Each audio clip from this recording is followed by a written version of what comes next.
మంత్రి రోజాకి భారీ ఆఫర్ ఇచ్చారట నారా చంద్రబాబు నాయుడు. ఎక్కడ చూసినా వలసలైతే కుప్పలు తెప్పలుగా వస్తోంది. వైసీపీ నేతలైతే వాళ్ళకి ముందుగానే అర్థమైపోయింది ఇక మీదట గెలవలేమని. అందుకే వాళ్ళందరూ కలిసి ఇప్పుడు ఎంట్రీ ఇస్తున్నట్టుగా అయితే తెలుస్తోంది. ఎక్కడికో తెలుసా? తెలుగుదేశం పార్టీకి సంబంధించి మరి భారీగా అయితే చేరికలైతే మొదలైపోయింది. ఈ నేపథ్యంలో వీటందరికీ సంబంధించిన విషయం తెలుసుకొని అందరూ ఆనందం వ్యక్తం చేస్తున్నారు. జూనియర్ ఎన్టీఆర్ ఇంకా తెలుగుదేశం పార్టీలోకి వస్తారని ఒకవైపు విస్తృతంగా ప్రచారం జరుగుతున్నటువంటి ఈ తరుణంలో తెలుగుదేశం పార్టీకి సంబంధించినటువంటి విషయంలో ఇప్పుడు రోజా గారికి ఆఫర్ ఇచ్చారట. రోజా గారు గనక తెలుగుదేశం పార్టీలోకొస్తే మంత్రి పదవి ఇవ్వడానికి సైతం సిద్ధమేనని, కాకపోతే జగన్మోహన్ రెడ్డి అవినీతికి చరమగీతం పాడాలని అంటూ కోరుతున్నారు.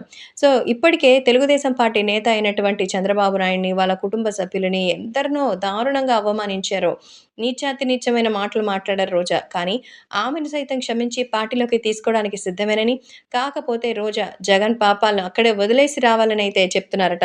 ఏకంగా మంత్రి పదవి ఇవ్వడానికి కూడా వెనకాడమని, ఎందుకంటే ఆమెకు రాజకీయం నేర్పింది తెలుగుదేశం పార్టీ.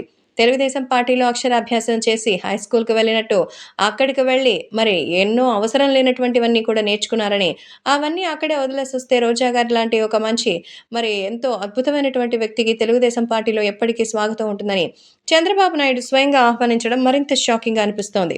మొత్తానికి రోజా గారిని భలే మంచి ఆఫర్ ఇచ్చి అట్రాక్ట్ చేసుకుంటున్నారు. జగన్మోహన్ రెడ్డి సీట్ ఇచ్చారు తప్ప గెలిచే అవకాశాలు ఆమెను ఎమ్మెల్యేగా లేవనేదే ఇప్పుడు